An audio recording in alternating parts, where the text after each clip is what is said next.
दिलाराम दिल से हम कहते दिलों तुझ पे अर्पण प्राणों के प्यारे बाबा तुझे तेरा सब कुछ समर्पण समर्पण जीवन के दाता सांसों के स्वामी ये नैया की पतवार तुमको अर्पण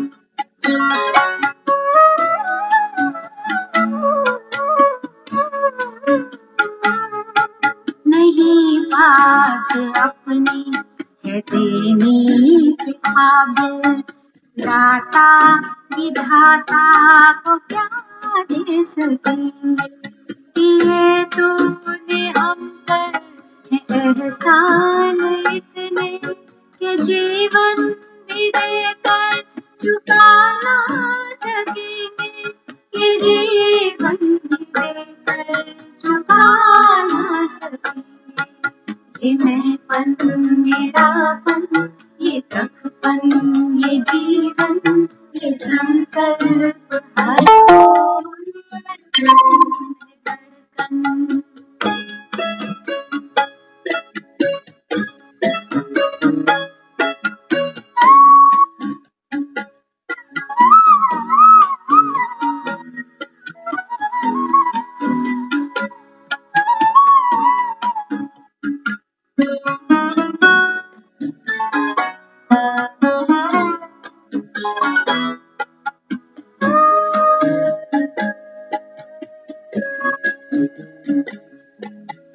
तू आश विश्वास बल है भरोसा तू बाब संसार साकार सपना अगर छोटी सी सांस हमारे तेरे अब वो भाग्य जीवन बने धन्य अपना यही एक अरमान है दिल में हमारे कि हमने बने दर्पण प्राणों के प्यारे बाबा हमारे तुझे तेरा सब कुछ समर्पण समर्पण जीवन के दाता सांसों के स्वामी ये नैया की पतवार तुमको अर्पण जीवन के दाता सांसों के स्वामी ये नैया की पतवार तुमको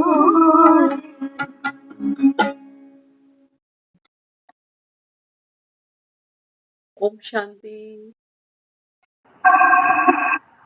ओम शांति। ओम शांति सभी को।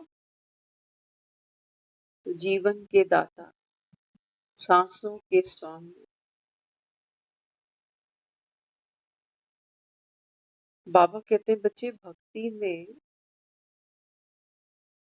भक्ति की बाबा कहते हैं जंजीरें बहुत मोटी है बहुत महीन है। तो बाबा कहता है एक बार चेक करो हम जैसे लौकिक में अपने पिता को भी मानते हैं कि हमारा पिता हमारा जन्मदाता है जीवन दिया उसने है ना। तो इस रीति हमने क्या जाना माता पिता को भगवान तुल्य माना हमारे लिए ही जीते। हमारी आंख में आंसू आता है तो इनकी आंखें भी भीग जाती। तो बाबा हम बच्चों को यहाँ बिठाकर क्या सिखाता है। बाबा कहते हैं बच्चे आपका ये जो जीवन है ना अभी ये कैसा होना चाहिए। हाँ बाबा कहते हैं बच्चे आप सुखी रहते हो है ना। एक जो माँ बाप होता है वो हमेशा अपने बच्चे के लिए सुख की कामना करता है मंगल की कामना।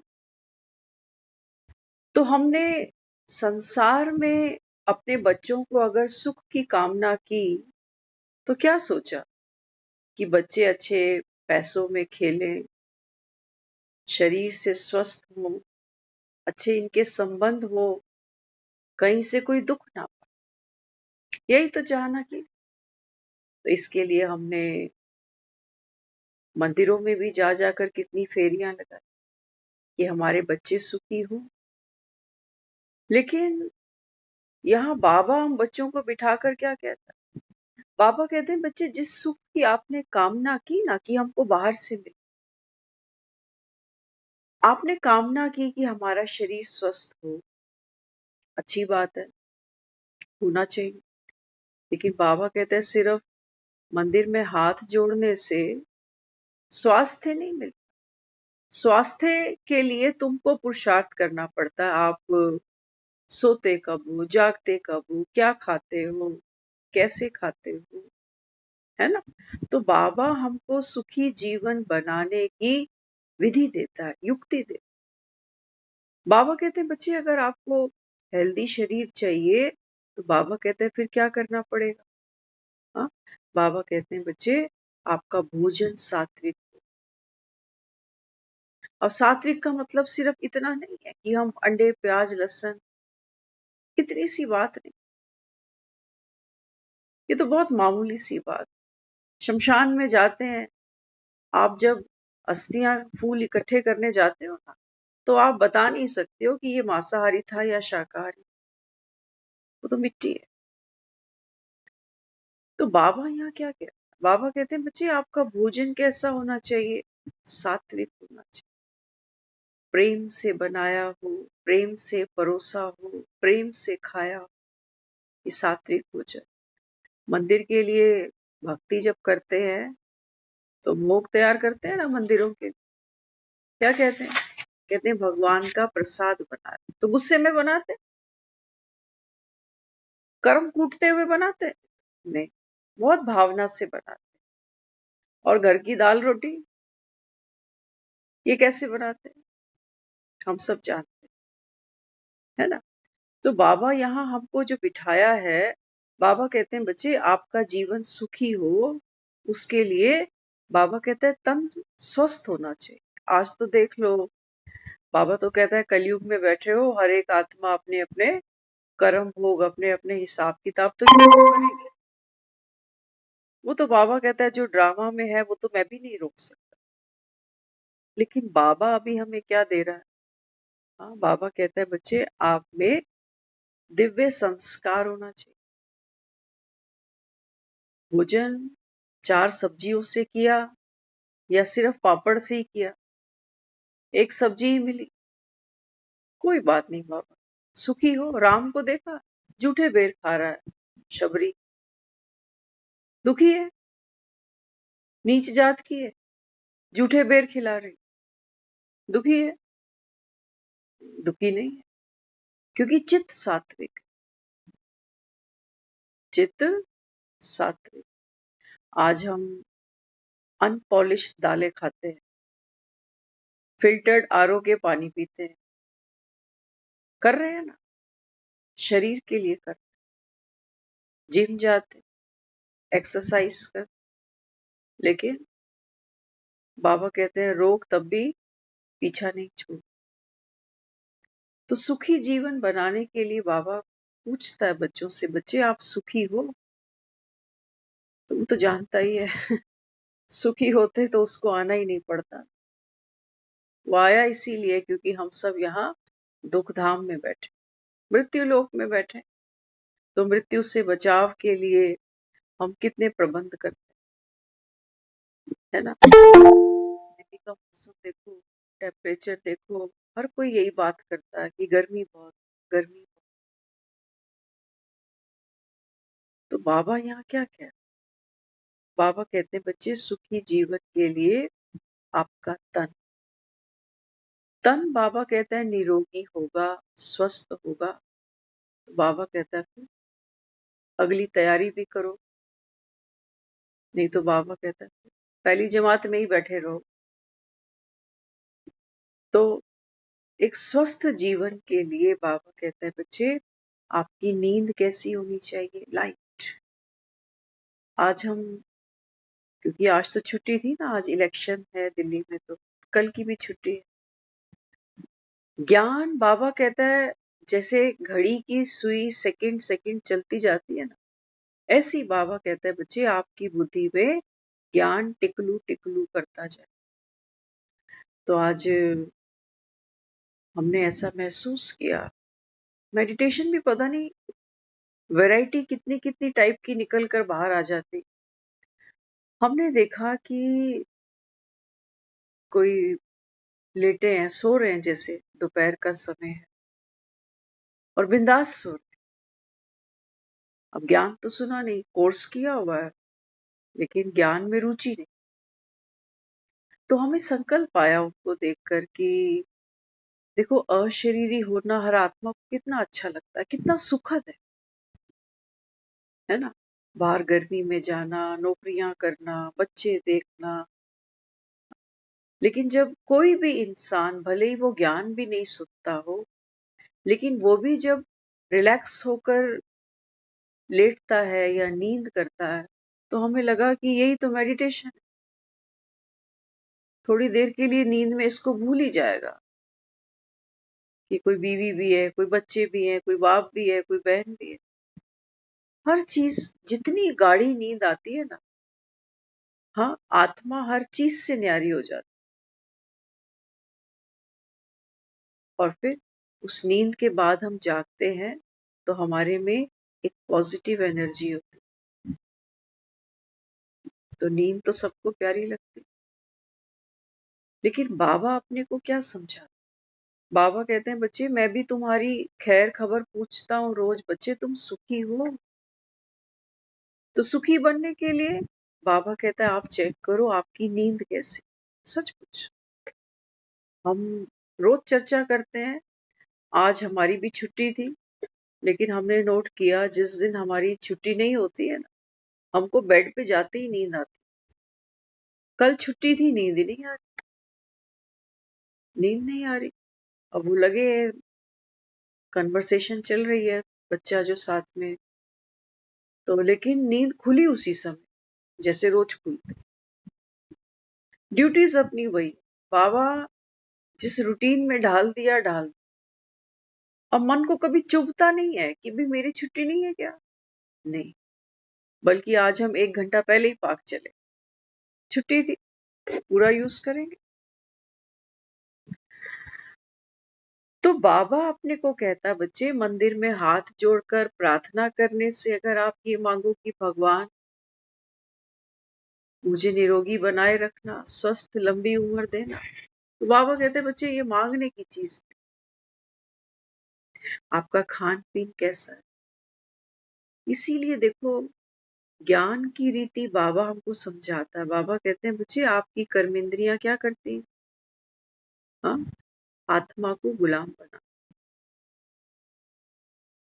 अब डॉक्टर कहते कहते थक जाते हैं कि भाई मीठा मत खाओ, मीठा मत खाओ, लेकिन लोग बाज ही नहीं आते। क्यों? क्योंकि विल पावर, विल पावर। तो बाबा कहता है सुखी स्वस्थ जीवन के लिए हमारी क्वालिटी नींद होनी चाहिए। रात को सोते हो, भूल जाओ, 5-4 घंटे मौज करो। और सचमुच बाबा ने 3-4 दिन से कुछ ऐसा चलाया है, ऐसी फिरकी घुमाई है, हमको बैठते उठते ऐसा ही महसूस होता है कि मैं मार्कंडे हूँ। मैं वो मार्कंडे हूँ जो मुझे दुनिया की, परिवार की, यहाँ की, वहां की हर एक्टिविटी में इन्वॉल्व होना, और जब भी कोई बात आती है, कोई सीन आता है, तो मैं प्रलय देख, सिर्फ दूसरों की नहीं, अपनी भी। मेरे मन में जो हलचल होती है ये प्रलय। अब देखना बाबा क्या कह रहा है, ध्यान से सुन। दुनिया में माँ बाप बच्चों को आशीर्वाद करते हैं सुखी रहो, कामना करते हैं, अच्छी बात, लेकिन बाबा कहते हैं बच्चे कामना के साथ साथ क्या करना पड़ेगा, पुरुषार्थ कर।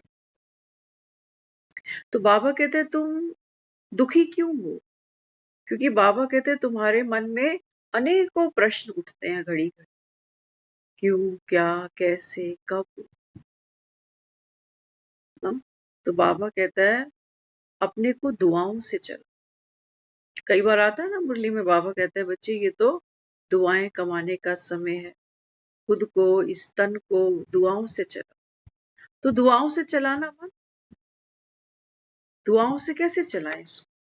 बाबा तो मुरली में रोज समझा देता कि बच्चे दुआएं दो और दुआएं लो। आत्मा बनकर बाबा कहता है हर आत्मा के बारे में क्या शुद्ध संकल्प करो कि ये भी परम धाम की निवासी, ये भी उसी पिता का बच्चा है जिसका मैं, ये मुझसे कम नहीं है। उसको अपने से कम नहीं आंकना कभी भी, क्योंकि जो देवी देवता मंदिर में है वो आने वालों को कभी भी अपने से नीचा नहीं देख। इसी वजह से वो ऊंच गाए जाते हैं। आज बाबा ने कहा है मुरली में, सच्चे सच्चे कौन है? देवी देवता। क्योंकि वो सच देखते, झूठ नहीं देखते। वो मंदिर में कोई आए को ये नहीं देखते कि करोड़पति आ गया, कोई गरीब आ गया, कि चोर आ गया, कि साध आ गया। वो सच देखते हैं, और सच यही है कि सब कोई आत्मा है, हर कोई अपना अपना यहाँ पर पाठ खेल रहा है ना। तो बाबा अपने को क्या समझाता? बाबा कहते हैं बच्चे सुखी रहते हो कि व्यर्थ संकल्पों को, बाबा कहता है क्यों, क्या, कैसे में उलझे रह जाते। ये बाबा कहता है तुम्हारे दुख का बीज है, ये तुमको ज्ञान में भी नहीं चलने देगा। अगर मन में क्या क्यों बार बार आता है किसी भी परिस्थिति के बारे में, किसी भी व्यक्ति के बारे में, या अपने ही बारे में, तो बाबा कहता है फिर ये तुमको सुखी नहीं रहने देंगे ये संकल्प। तो दुआओं से चलाओ। बाबा कहता है अपने को जब बद्दुआ देते हो, अर्थात दुख, अशांति का जब अनुभव करते हो, बाबा कहता है ये है खुद को बद्दुआ देना। ध्यान से सुनना। हम कर्म कांड की यहाँ बात नहीं करते कि हमने मुख से किसको क्या कहा। बाबा कहते हैं नहीं, सारा खेल किसका है? बाबा कहता है आपकी अंतर आत्मा। कहते हैं ना अंतर आत्मा की आवाज, कहते मेरी कॉन्शियस नहीं अलाउ करती, है ना। तो बाबा कहते हैं बच्चे जब जब आप संगम युग में भी उदासी का, तनाव का, दुख का अनुभव करते हो, इसका मतलब खुद को बद्दुआ दे दी।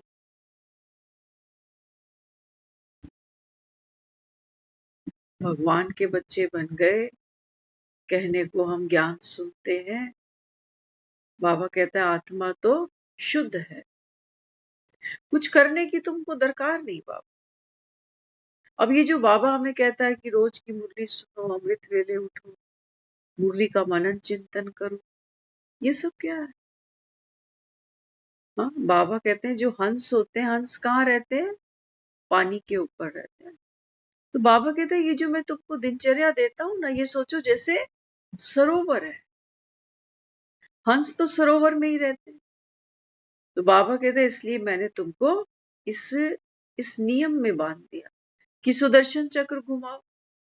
अब जो हंस हम देखते हैं सरोवर में तैरते हैं, है ना, तो उनके जो पांव होते हैं ना, वो पानी के अंदर एक्टिव होते हैं, विचरण करते हैं, तब वो घूमते रहते हैं ऐसे ऐसे, लेकिन पांव दिखाई नहीं देते उसको, क्योंकि वो पानी में दिखते हैं, पानी के अंदर चले। तो बाबा कहते हैं बच्चे ऐसे ही जब आपकी बुद्धि भी इस ज्ञान के सरोवर में विचरण करेगी, तब बाबा कहता है आप होली हंस बनो। हंस ये नहीं कि पत्थर बन के एक ही जगह बस टिका रहे कि हाँ आज की मुरली सुन ली, सुबह हो गई, आज का काम हो गया। हर सीन देखते देखते बाबा कहता है बच्चे कैसा भी सीन सामने आए ना, बाबा कहता है इसमें ज्ञान की, बाबा कहता है कुछ ना कुछ छाप होनी चाहिए कि इस सीन से हम ज्ञान को कनेक्ट करके देखें। तो बाबा कहता है फिर ये क्या है? बाप की छत्र छाया। बाप याद है क्योंकि बाप का ज्ञान याद है, सीख याद है पापा की। पापा ने मुझे अच्छा पाठ पढ़ा कि बच्चे, जब जब तेरे जीवन में तुझे ऐसा महसूस हो कि मैं दुखी हो रहा हूँ, मैं परेशान हो रहा हूँ, तो वो कहता है कि इसका मतलब अब तूने खुद को बद्दुआ देना शुरू कर दिया। चेंज करो, दुआएं दो, सुख स्वरूप हो तुम बाबा के, सुख स्वरूप। जैसे पानी है ना, पानी का एक अपना स्वभाव है, शीतलता। अगर हमें कोई कह दे कि पानी में आग लग गई, तो हम मान नहीं सकते, कहते पानी में तो कैसे आग लग सकती है ना। तो आत्मा भी ऐसे ही सोचो, जैसे आत्मा का भी जो गुण है, स्वधर्म है, वो क्या है? वो शांति। इसलिए हमारे शरीर का भी 70% जो है वो पानी। देखो दिन में हम कितना पानी पीते हैं। पानी ना मिले तो देखा है ना दुनिया, श्रवण के माता पिता प्यासे मर गए, वहां भीष्म पितामह कह रहा है कि मुझे पानी पिलाओ। बाबा कहते हैं बच्चे वास्तव में ये बात किसकी है? इस बाबा कहता है अब अंतिम जन्म में, ये हमारा अंतिम जन्म है। बाबा कहता है जिसका शास्त्रों में गायन किया गया है, अंतमति सुगति। इस अंतिम जन्म के लिए बाबा कहता है शास्त्रों में लिखा गया है कि अंत काल में अगर मुख पे राम हो तो सहज मुक्ति मिलती है। लेकिन भक्तों ने क्या किया? बाबा कहते हैं भक्त बड़े भोले, तो वो सोचते हैं कि मुख से राम का नाम निकल जाएगा तो मुक्ति हो जाएगी, तो बच्चों के नाम रख देते हैं। किसी का गोपाल रख दिया, तो किसी का राम रख दिया। बाबा कहते हैं बच्चे मूर्ख मत बनो। बाबा कहता है भक्ति में सुर ताल बहुत मीठे होते हैं, आवाज बड़ी अच्छी होती है कईयों की, तो मगन हो जाते। लेकिन बाबा कहते हैं ज्ञान तो कुछ भी नहीं है।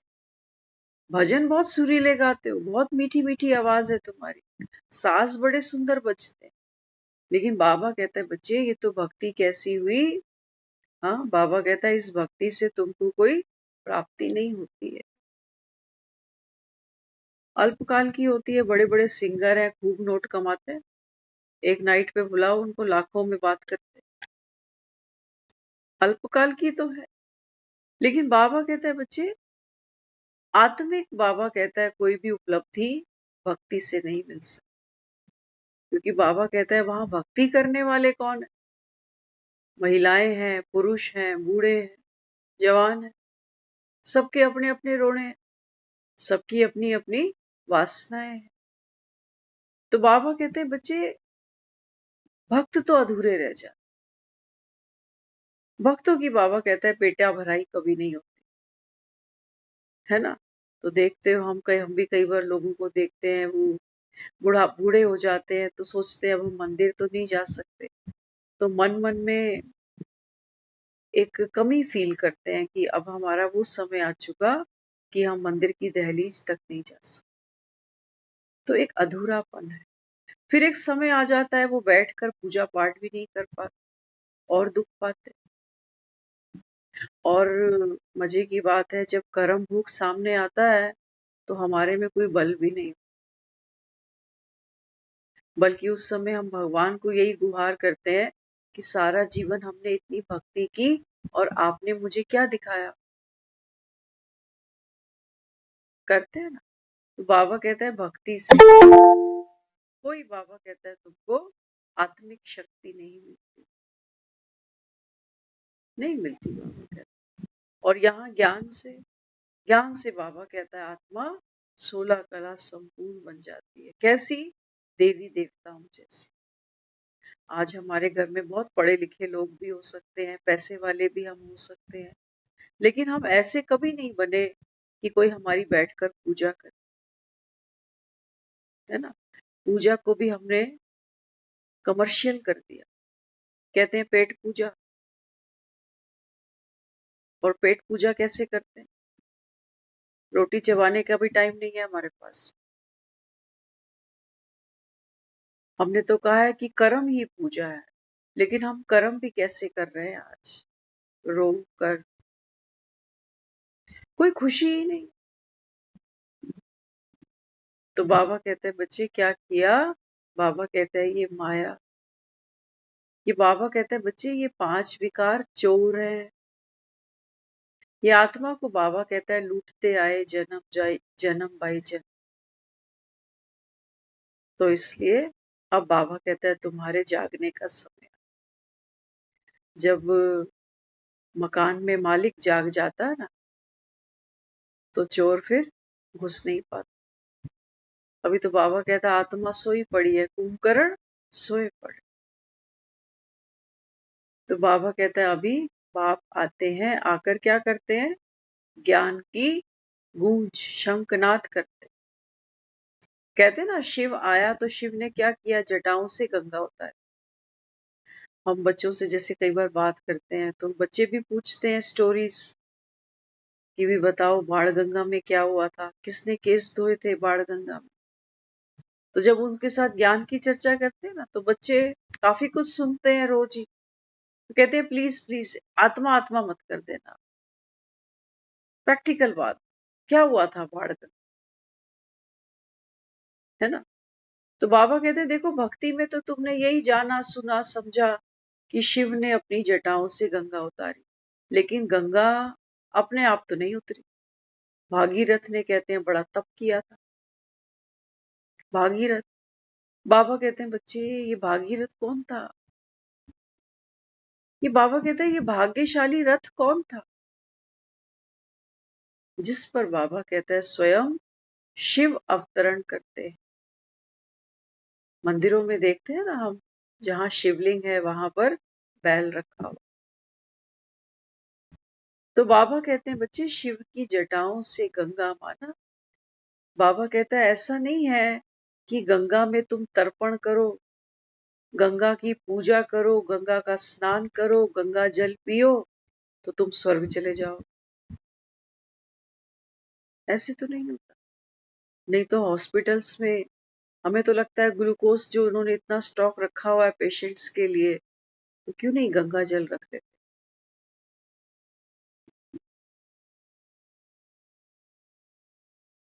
है ना। तो बाबा यहाँ क्या समझाते? बाबा कहते हैं बच्चे वास्तव में बात है ज्ञान की। ज्ञान का बाबा कहता है जब आत्मा अमृत पीती है, ये अमृत है। अमृत हमने इसको क्यों कहा? क्योंकि बाबा कहता है जब आत्मा इस ज्ञान का श्रवण करती है, बाबा कहता है आत्मा फिर विष पान नहीं करती, अपने को देह मानने की गलती फिर नहीं करती। देह में तो बाबा कहता है दुख, देह में दुख। और हम सभी आज जहां जहां जो जो आयु हम सब लेकर बैठे हैं, हम सबको पता है कि जीवन में दुख कैसे कहाँ। और बाबा कहते हैं ना सिर्फ दुखों की अगर बात करें तो बाबा कहते हैं बच्चे मन की अशांति, ये क्रोध, ये लोभ, ये मोह, ये सब बाबा कहता है आत्मा के लुटेरे। पल पल आत्मा लुटी है। और बाबा कहता है तुम इतने यूज टू हो गए कि कहते हो अब बिना लुटे काम नहीं चलेगा। चोर सामने देखते ही हम सरेंडर कर देते हैं कि भैया ले ले जो चाहिए, क्योंकि चोर बड़े शक्तिशाली हो गए। चोरों को भी पता है ये तो समर्पित है ना। इसलिए हमारा गुस्सा, हम कहते हैं हमारी जबान, हमारे हाथ, कहते हैं हमारे कंट्रोल में तो अभी थोड़ा सा बाहर ही हो गया।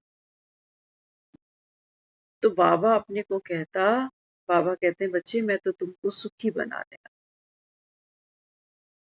और कैसा? हाँ, बाबा कहता है अविनाशी सुख।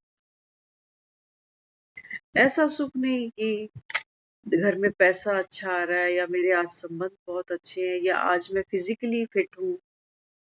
बाबा कहते हैं नहीं, आज फिजिकली फिट हो, और बाबा कहता है फिर जीवन, बाबा कहता है नाम ही किसका है, चुनौतियों। तो बाबा हम आत्माओं को सुखी बनाने आए। तो बाबा कहते हैं बच्चे अपने मन को शक्तिशाली बनाना। मन कैसा है हमारा? हाँ, बाबा कहते हैं मन आपका कैसा है? भागते हुए घोड़े। 5 घोड़े दिखाए ना, कृष्ण अर्जुन का सारथी बना, और रथ के जो घोड़े हैं वो कितने हैं? 5। तो बाबा कहते हैं बच्चे ज्ञान से, बाबा कहता है अभी समझो बात। तो भगवान जब आता है तो एक ही भाग्यशाली रथ है। बाबा कहता है एक ही भाग्यशाली रथ है जिसमें मैं प्रवेश करता। कौन है ये? बाबा कहते हैं ये है ब्रह्मा। ब्रह्मा के तन में बैठकर बाबा कहता है मैं आप आत्माओं को ये ज्ञान का अमृत पिलाता। तो भागीरथ के ही द्वारा हम सब इस ज्ञान की अमृत धारा का पान कर, निमित्त बनाएगा ना वो किसी। कहते हैं स्वर्ग से गंगा उतरी तो कहा कि गंगा का इतना जबरदस्त वेग है कि डायरेक्ट तो धरती पे उतर नहीं सकती। तो शिव को कहा कि आप पहले इसको अपनी जटाओं में उतारो। बाबा कहते हैं ये जटाओं की बात नहीं, बात है सारी ज्ञान का सागर हूं मैं। भगवान कौन है? ज्ञान का सागर। तो बाबा कहते हैं जब मैं आता हूं तभी बाबा कहता है ज्ञान की गंगा अपने साथ लाता। बाबा कहते हैं इस ज्ञान की गंगा में स्नान करते करते आत्मा स्वर्ग को प्राप्त करेगी। बाबा कहता है तुम्हारे स्वर्ग में अगले 8 जन्म होंगे, और बाबा कहता है आत्मा विश्व की मालिक बने, दुख की अविद्या होगी तुमको। तो बाबा कहता है बच्चे मैं तो तुमको ये स्वर्ग देता हूँ। और दुनिया किसको स्वर्ग मानती है? शमशान के ऊपर ही हमने लिखा हुआ है मुक्ति धाम। ये ऐसा मुक्ति धाम है जहाँ मुर्दा जो है वो तो बेचारा, सोच सकते हैं हम, जाना तो कोई नहीं चाहता, लेकिन जब आंखें बंद हो जाती हैं तो मुर्दों को ले ही जाते हैं। और जो पीछे पीछे चलते हैं, कभी नहीं देखोगे कि लोग शमशान में खड़े होकर सेल्फियां ले रहे। कुछ कह नहीं सकते। आज की तो बुद्धि बाबा कहता है तमो प्रधान हो गई, लेकिन वहां के वाइब्रेशंस ऐसे होते हैं। बाबा कहते हैं वहां कोई जाना नहीं चाहता। ऊपर तुमने लिखा है मुक्ति धाम, भक्ति करते हो मुक्ति के लिए, लेकिन बाबा कहता है ऐसी मुक्ति कोई चाहता नहीं। वास्तव में मुक्ति क्या थी? बाबा कहता है मुक्ति कौन सी थी? जीते जी बाबा कहता है आत्मा उस परम सुख का अनुभव करती, झमेलों में ही फंसी हुई। भाग भाग के बाबा कहता है बच्चे अनंत यात्रा तुमने कितने जन्मों की पूरी कर ली। और अब भी बाबा कहता है जब मैं कहता हूं बच्चे रिलैक्स, अशरीरी बनो। विचारों को बाबा कहता है धीरे धीरे धीरे धीरे मिनिमाइज करो। बाबा कहता है तुमसे होता ही नहीं, बड़ा मुश्किल लगता है अशरीरी बन।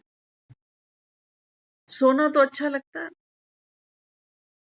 बाबा कहता है जब तुम सोते हो ना, तो बाबा कहते हैं बच्चे उस समय आत्मा में कोई शक्ति नहीं बढ़ती। हाँ शांत हो जाते हो क्योंकि वो विचार चलने बंद हो जाते, थोड़ी देर बातें भूल जाती। जैसे जिन्हें नहीं भूलती, जिनकी ये रील घूमती रहती है, वो बेचारे फिर जाके नींद की गोलियां खा रहे। ये फिरकी बाबा कहता है जो अंदर विचारों की तुम चलाते हो ना, बाबा कहता है इसको स्लो डाउन करो।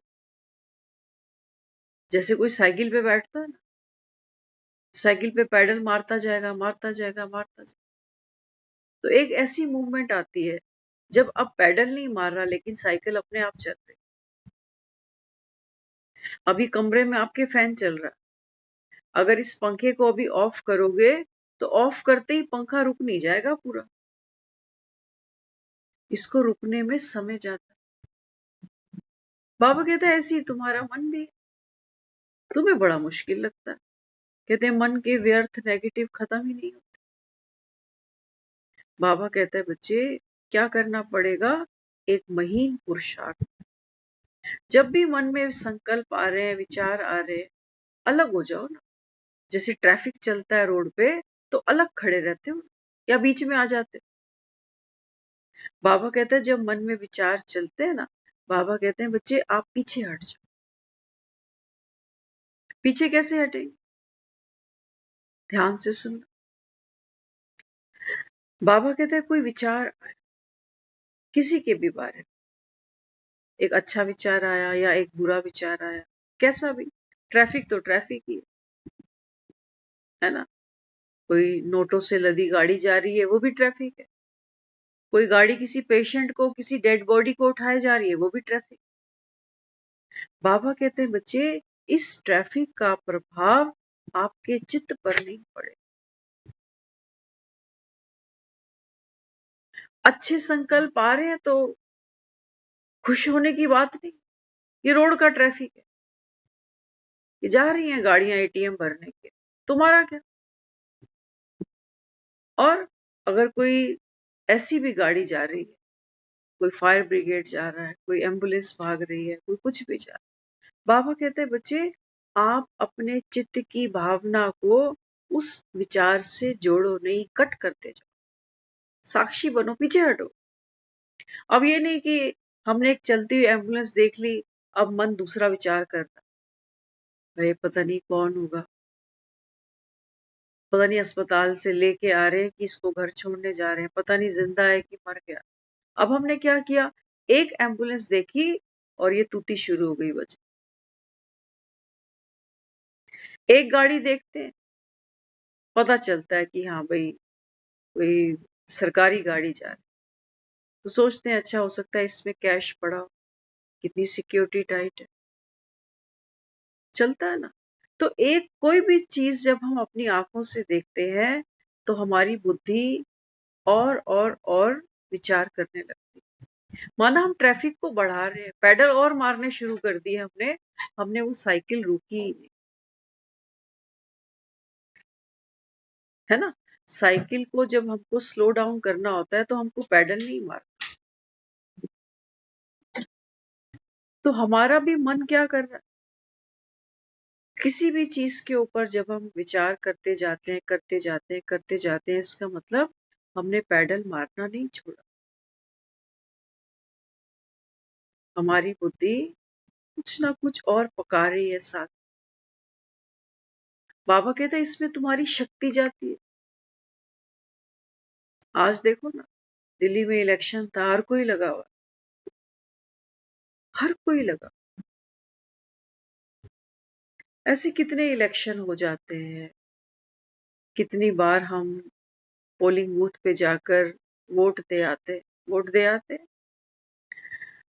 और फिर आके न्यूज चैनल देखते हैं, इसके विचार उसके विचार, इसने ऐसा वो वैसा, फिर 4 जून को अभी रिजल्ट आएगा, फिर लगे रहे।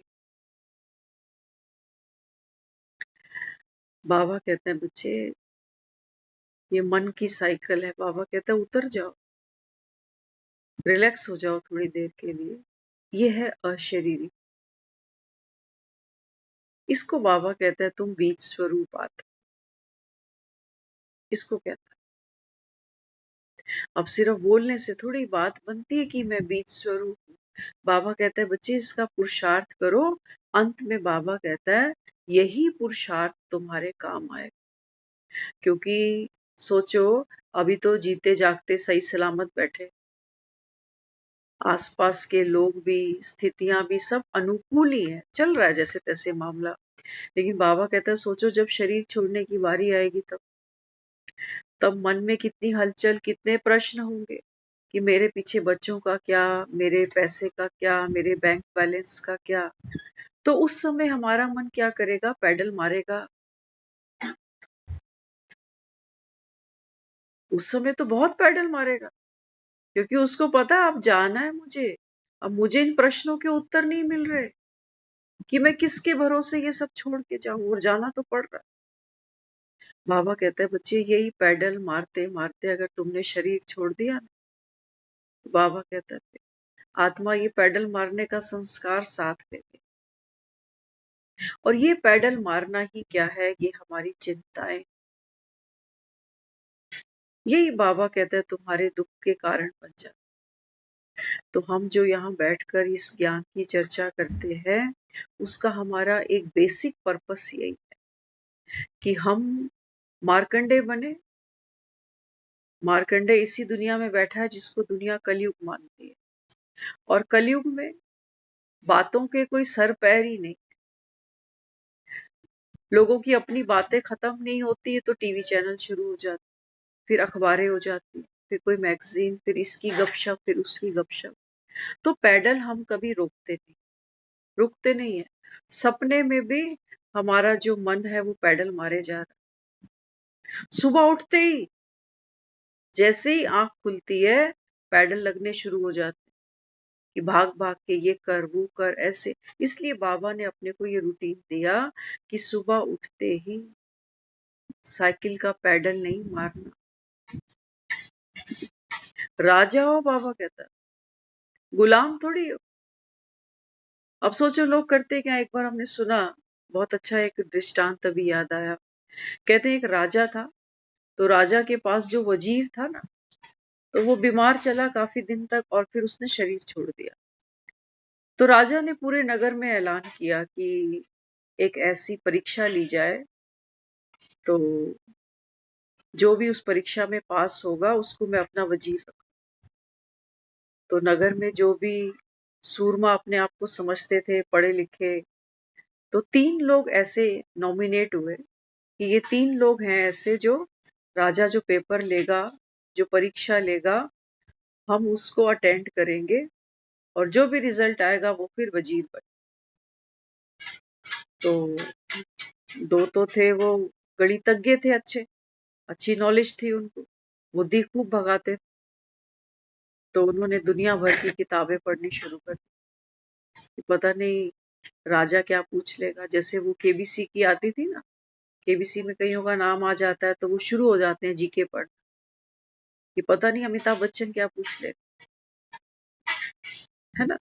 तो उन्होंने भी क्या किया, दुनिया भर की किताबें उठा के पढ़, ये पढ़ वो पढ़। तो समय आ गया, वो कहते हैं अब बस रात रात का ही समय है, सुबह राजा बुलाएगा और पता नहीं कौन सा पेपर देगा। तो नगर में ऐसा एक चर्चा चली कि जो परीक्षा है वो क्या होगी, चर्चा चली। तो उन्होंने कहा कि राजा कुछ ऐसी परीक्षा लेगा कि जिसमें एक दरवाजा होगा, उसको युक्ति से खोलना होगा, वो ताला बंद होगा, तो जो भी उस ताले को सबसे पहले खोल लेगा वो वजीर बन जाए। तो जो 2 थे वो तो पूरी रात गुणा भाग करते रहे कि कैसा ताला होगा, कैसे खोल पाएंगे। और जो एक और था वो मस्त रहा, तो कहते हैं इसको चिंता ही नहीं है ये क्या वजीर बने। तो वो 2 मान के बैठ गए कि भाई कंपटीशन तो हम दोनों के बीच में है, ये तो सोच है ही नहीं, ये तो कुछ कर ही नहीं रहा मेहनत। तो रात बीती, वो दोनों तो सोए ही नहीं, ये सो गया आराम से। और जब सुबह हुई, राजा वहां आया, तो राजा ने उन तीनों को कहा कि देखो अब आपको एक ऐसे कमरे में लेके जा रहा हूं मैं कि इस दरवाजे को मैं बंद करूंगा, और जो भी इसका ताला सबसे पहले खोल के बाहर निकलेगा वो मेरा वजीर बन जाएगा। तो ये जो दोनों रात भर सोए नहीं, हड़बड़ाहट में, किताबों में, अब ये लगे हुए हैं क्या करें क्या करें क्या करें। और जो वो दूसरा वाला है, तीसरा, जो आंख मलता हुआ उठा, तो उसने सोचा कि भाई अब ये दरवाजा है, इसको खोल करके बाहर जाना। उसके मन में कोई प्रश्न नहीं आया, पैडल नहीं मारा उसने। वो उठकर गया, दरवाजे को हाथ लगाया, दरवाजा खुल गया, बाहर निकल गया। इन दोनों ने नोटिस ही नहीं किया, ये पैडल मारने में लगे हो। ये कोई पजल है, कोई न्यूमेरिक ऑर्डर है, क्या है ये, हम कैसे इसको खोलें? तो राजा अंदर आया, राजा ने कहा विनर आ गया है भाग। तो ये दोनों बड़े हैरान, कहते हम सारी रात सोए नहीं, पर ये तो मजे से सोया रहा और हमें पता ही नहीं चला ये उठकर कब बाहर चला गया। तो इससे पूछा कि भैया तूने कैसे दरवाजा खोला, तेरी कोई तैयारी नहीं, तूने कोई किताब नहीं पढ़ी, तू आराम से सोया रहा। तो कहने लगा, कहता है देखो, जब मुझे ये पता चला कि राजा परीक्षा लेगा, तो जब हमें पता ही नहीं कि कौन सी परीक्षा लेगा, तो मैं क्यों चिंता करूं, क्यों परेशान हूं? जब परीक्षा सामने आएगी तब बुद्धि यूज चलाऊंगा, अभी से बुद्धि को क्यों इतना दुखी करूं? तो कहते हैं जब राजा ने ये कहा कि ये दरवाजा जो खोलेगा सबसे पहले, तो मैं उसको वजीर बना लूंगा। तो कहने लगा मैं उठ के गया, सहज ही मैंने सोचा कि एक बार दरवाजे को धक्का तो लगाओ, कहीं खुला ही तो नहीं। कहता ये तो खुल गया, ये बंद ही नहीं था दरवाजा। अब देख लेना, मृत्यु एक ऐसा दरवाजा है जिससे हम सबको पार जाना पड़े। कितने साल बाद, कितने महीने बाद, कितने घंटे, कितने हफ्ते बाद, वो कोई नहीं जानता। लेकिन हम पैडल मारते हैं बिना मतलब के, कि पता नहीं कौन सी बीमारी हो जाएगी, कोई अस्पताल लाने छोड़ने वाला होगा कि नहीं, पता नहीं कोई पानी दवा देने वाला मुझे मिलेगा कि नहीं, पता नहीं कोई मेरा पांव दबाएगा कि नहीं, पता नहीं कोई दो सिंपैथी के बोल मेरे साथ बोलने वाला होगा या नहीं। ये हम पैडल चला रहे, क्या पता सहज ही निकल जाए, जरूरत ही नहीं पड़े। बाबा कहते हैं बच्चे, जैसे पानी के नल को बंद रखते हो ना, कहते पानी व्यर्थ क्यों खर्च करे, जल है तो कल है। बाबा कहते हैं जैसे तुम जल की वैल्यू करते हो, बिजली के पंखे एसी हम ऐसे नहीं चला देते कि कमरे में कोई है ही नहीं और एसी चल रहा। हमको हर चीज की एक वैल्यू, चाहे पानी है चाहे बिजली है। खाना भी बनाते हैं तो सोच के बनाते हैं कि घर में 4 लोग हैं तो इतनी सी दाल, इतने चावल बहुत। 2 लोग बाहर चले जाते हैं तो दाल और चावल की क्वांटिटी हम कम कर लेते हैं। करते नहीं करते, करते हैं ना। तो बाबा कहते हैं बच्चे, अब संगम पर आपका जो धन है वो क्या है। जैसे दुनिया पानी की वैल्यू समझती है, बिजली की समझती है, राशन की समझती है, पैसों की समझती है, बाबा हमें समझाता है। बाबा कहते हैं बच्चे, आपके जो संकल्प है ना, दुनिया दुख से तो दुखी है ही है, लेकिन आने वाले भविष्य में भी क्या होगा, हम ये पैडल रोज मारते। ऐसे थोड़ी दुनिया में इतनी इंश्योरेंस बिकती है, ये पैडल मारने के ही नतीजे। हेल्थ इंश्योरेंस बिक रही है, एक्सीडेंटल इंश्योरेंस बिक रही है, क्यों? पैडल मार रहे हैं लोगों ने, बहुत मंथन किया है कि ये बीमारी आ गई, अभी मुझे हुई तो करा ले इंश्योरेंस, इतना देना पड़ेगा, इतना इलाज हो जाएगा। ये पैडल मारने के नतीजे हैं। कई लोग हमें मिलते हैं, कहते हैं हमने कितने प्रीमियम भरे हैं, कभी क्लेम ही नहीं किया, जरूरत ही नहीं पड़ी। तो अच्छी बात है ना, जरूरत नहीं पड़ी, लेकिन उनको दुख है इस बात का कि जरूरत नहीं पड़ी, बिना मतलब की प्रीमियम भरते जा रहे। तो पैडल हम कहाँ मारे, साइकिल कौन सी डायरेक्शन में चलाएं, कम से कम इतनी अकल तो हमारे अंदर हो। इसी को बाबा कहता है होली हंस, हंस बुद्धि। साइकिल हम चलाए जाएं सिर्फ इसलिए कि पसीना बहाना, गड्ढे में उतार दे इसको। बाबा कहते हैं बच्चे, आपका एक एक विचार ये आपका दुख का कारण है। हमने किसी का सुना, किसी की फास्टिंग शुगर 180 फास्टिंग शुगर, अगर वैसे देखा जाए ना तो बहुत नॉमिनल सी बात लगती। हम ऐसे लोगों से मिलते हैं जिनकी 450 शुगर है, रोज सेंटर पे मुरली सुनने आते, चल रहे हैं ठीक ठाक। लेकिन किसी के लिए ये 180 भी बहुत बड़ा सरदर्द बन सकता है।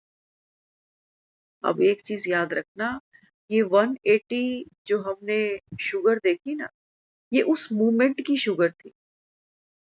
हमने जो वो देखकर स्ट्रेस क्रिएट किया, शुगर सिर्फ चीनी रसगुल्लों से नहीं हो रही है। जो बाबा हमको ये ज्ञान दे रहा है ना, बाबा कहता है बच्चे आपके एक एक विचार का जो इफेक्ट है, प्रभाव है, वो हमारे तन पर भी पड़ता है। याद रखना, कोई खबर सुनते हो ना तो क्या कहते हैं? कहते हैं मेरे तो पेट में मरोड़े हो रहे हैं, घबराहट हो रही है मुझे। अरे कानों से एक खबर सुनी तूने, तेरे पेट में काहे को मरोड़े उठ गए?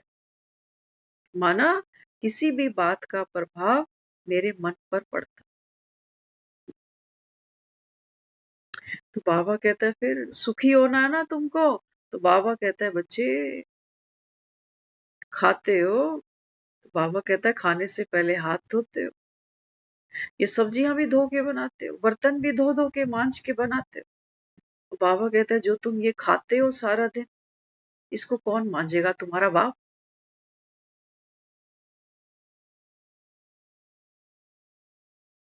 हम सारा दिन जो सुन रहे हैं, जो देख रहे हैं, इन सब बातों का प्रभाव हमारे मन पर पड़ रहा है। हम एंटरटेनमेंट के नाम पर फिल्में चलाकर बैठे, थोड़ी देर हंस लोगे, लेकिन इससे हमारे अंदर कोई शक्ति नहीं आएगी। जब जीवन में कोई ट्रेजेडी आती है ना, दुख आता है, तो ये कॉमेडी फिल्में हमको हंसा नहीं सकती। उससे वो ताकत नहीं है इनके अंदर। तो इसलिए बाबा अपने को ये जो यहाँ दे रहा है, बहुत मुकद्दर वाले बैठे हैं हम यहाँ, पता नहीं हमने कौन से मोती दान किए होंगे, जो परमात्मा का डायरेक्ट ज्ञान हम सुन रहे हैं। और बाबा कहते हैं बच्चे सिर्फ दवाइयां सामने रखने से बात नहीं बनेगी, इनको समय पर खाना भी पड़ेगा। तो अर्ली मॉर्निंग ये गॉड गिफ्ट है हमारे लिए। सो के नहीं निकाल देना। कई जन्म बीत गए हमारे, हमने कमाइयां, बच्चे, परिवार, ये सब करते करते अंत में खाली निकल गए। इस बार खाली नहीं जाए। हम जो यहाँ बैठे हैं ना सब, इस बार हम में से कोई खाली ना जाए। बाकी तो ना ये मकान आधा इंच खिसकेगा, ना घर के खिसकेंगे, ये भी शमशान तक वापस आ जाएंगे। एक चक्कर हरिद्वार का लगाएंगे, बिस्तर पे मरे तो कुरुक्षेत्र तक हो आएंगे। बस इतना ही है इनके हाथ। लेकिन बाबा अपने को क्या दे रहा है? बाबा कहते हैं बच्चे जीते जी क्यों नहीं मुक्त होते हो? कोई खर्चा नहीं तुम्हारा। वहां तो पंडित से बात करो, पंडित मुंह फाड़ के बैठते, और पंडित को ना दान दे तो पंडित भी कैसे कैसे बोल जाता। पंडित भी कहता है गौ दान कर, भूमि दान कर, फलाना दान कर। पता नहीं मरने के वाले के पास में 2 वक्त की रोटी थी भी या नहीं, दवा दारू थी कि नहीं, लेकिन पंडित को गौ दान चाहिए, पंडित को भूमि दान चाहिए। बाबा कहता है बच्चे ये लालची दुनिया, इनके पेट नहीं भरते। और तुम किसको दान देते हो? बाबा कहता है हाँ, पतित आत्मा पतितों को दान दे रही, तुम भी खाली। और बाबा कहता है इनके भी पेट नहीं भरने, तुमने तो भिखारी बढ़ा दिए दुनिया में। दान दे देकर बाबा कहता है तुमने भिखारी बढ़ाए। और क्या किया? और क्या किया? ये दुकानें हैं, जाके देखो हरिद्वार, जाके देखो। बाबा कहता है इनके हाथ में मुक्ति नहीं है, इनके हाथ में जीवन मुक्ति नहीं है कि तुम इनको 500 का नोट पकड़ाओगे ये तुमको मुक्ति दे देंगे। मुक्ति का रास्ता बाबा कहता है कोई जानता ही। तो गंगा की महिमा करते हो, गंगा को माँ कहते हो ना।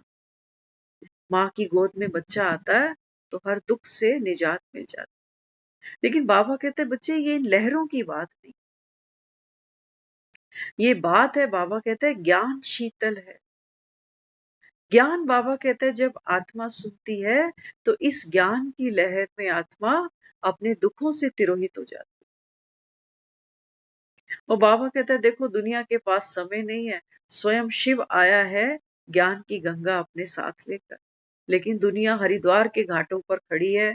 इस घाट पर कोई नहीं खड़ा, ये सच्चा हरिद्वार। ये वहां बैठेंगे बस गाड़ियां भर भर, वहां जेबें कटवाएंगे, ये वहां होटल बुक कराएंगे। देखना भरी पड़ी है दुनिया अभी पूरा। गर्मी बहुत पड़ रही है दिल्ली में, लोग इसी तरफ भाग रहे हैं, यही बेल्ट पे लोग भाग रहे हैं सर। और झगड़े भी खूब हैं, लूट कसोटी भी बहुत है। पानी की बोतल हम बीच में गए थे वहां, राष्ट्रपति भवन, 20 रुपए की बोतल 60 रुपए में बेच रहे हैं। ये है गंगा घाट। जिनके पास जेब में नोट है उनकी गंगा है ये, उन्हीं की गंगा। तो बाबा कहते हैं बच्चे अब समय बीत गया, अब कुंभकर्णों के जागने का समय आ गया, सच्चा दशहरा मनाओ। बाबा कहते हैं तुम्हारे कुंभकर्ण तो दुनिया में कभी नहीं मरते, हर साल और बड़ा पुतला बनाते हो रावण का। तो रोज बाबा रात को यहाँ क्या करता है, कुंभकर्ण जगाता है कि समय कम है, गफलत नहीं करो। मेघनाथ मारता है कि तू दे नहीं है, मिट्टी की ज्यादा चिंता नहीं कर, मिट्टी तो छूटेगी। लेकिन जब तक मिट्टी में बैठे हो, बाबा कहते हैं हीरे को क्यों नहीं निखारते। और बाबा कहता है ये तुम्हारे की सोने की लंका, ये तो बाबा कहता है धू धू करके जले, क्योंकि राम आ चुका है अभी, अयोध्या में नहीं आया ये। राम कैसे आता है, बाबा कहता है मेरे बच्चे जान, राम आता है इसके कदमों के निशान कोई नहीं देखता। तो बाबा कहते हैं बच्चे मैं तुम बच्चों की बुद्धि को पारस बुद्धि बनाता, तुम्हारी बुद्धि पे बाबा कहता है जो गॉडरेज का ताला लगा है उसको मैं खोलता हूँ। और सच्चा दशहरा अर्थात बाबा कहता है आत्मा अपने विकारों पर स्वयं जीत पाए, क्योंकि हनुमान वो जो अपनी पूंछ को खुद आग लगाए। तो बाबा कहते हैं बच्चे तब तुम सुखी हो सकते हो। सुखी बनने का फॉर्मूला क्या, बाबा कहता है पैडल नहीं मार। ओम शांति।